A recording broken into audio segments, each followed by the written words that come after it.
Usually, it's how I can do that.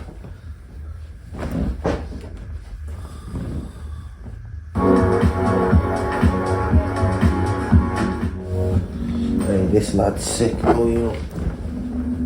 He is actually sick.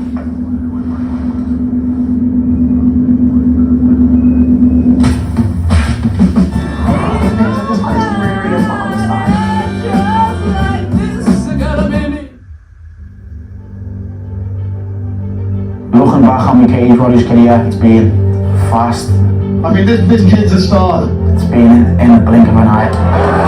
You see it sometimes, you see it rarely, when a man can bring a building of thousands together in one voice. I've just been riding the wave. This kid's got an incredible future in this sport. The goal for Luke is UFC World Champion. There's a few of us from our gym who've took it by storm in a different way to what people can in the rest of the country, on other gyms, on other shows, and he's just got it. The future is very bright for Luke Riley. I believe he is now and will go on to be a real champion in UFC. The sky is the limit for Luke Riley. Wherever that boy wants it to go, he'll take it. Boy's high experience and he wants to move into MMA.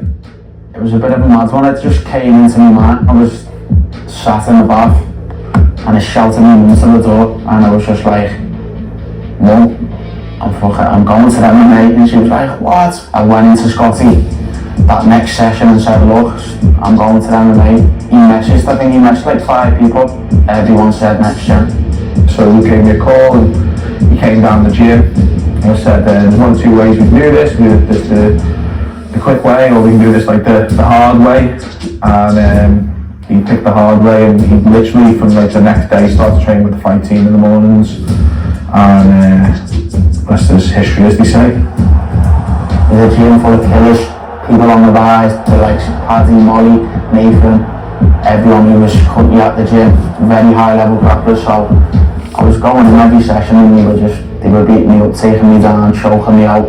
I just turned up every day.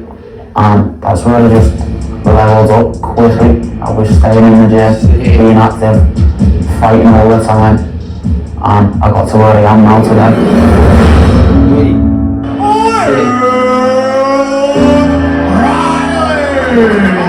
He had like that je ne sais quoi, that thing that Thierry Henry goes on about. He had it when he walked in. Just an energy to him that's kind of unmatched.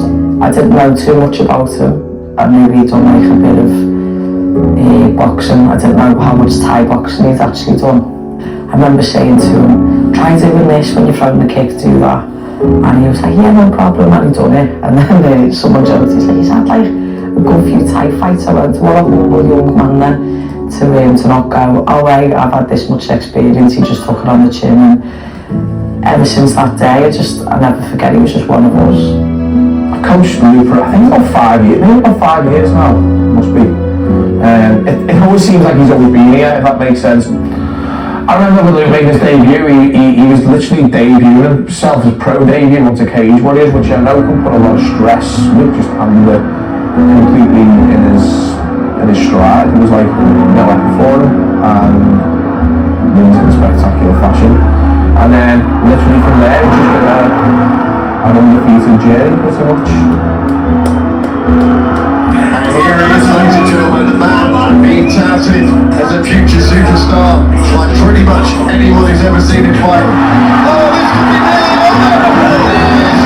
What a performance from Luke Riley. Beautiful.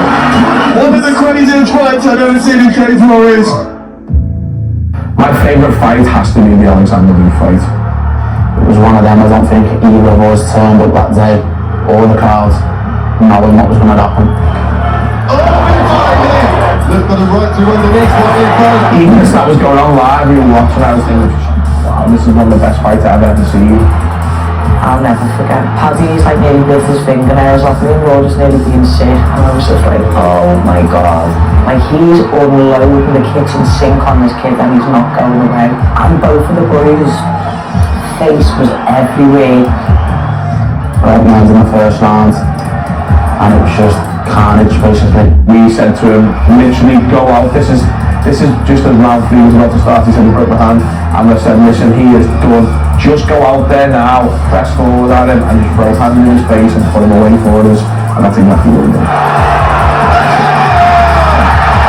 The resilience, the mental fortitude and the fight IQ that was shown to get him out of there, it was something special. And I think in that fight, that was when Luke Riley arrived on the international scene.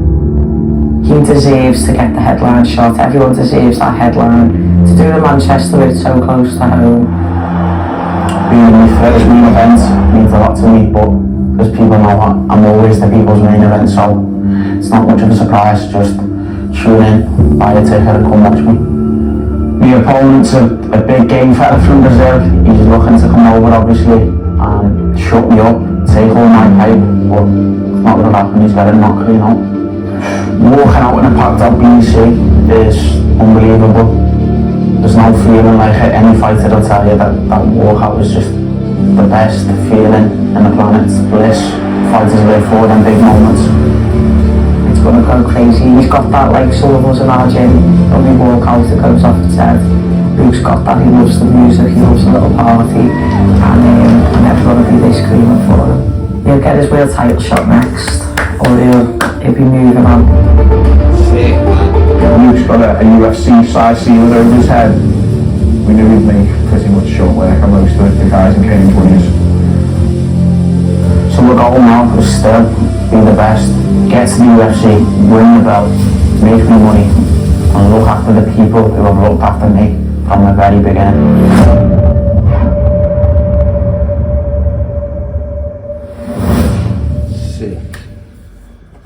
Sick,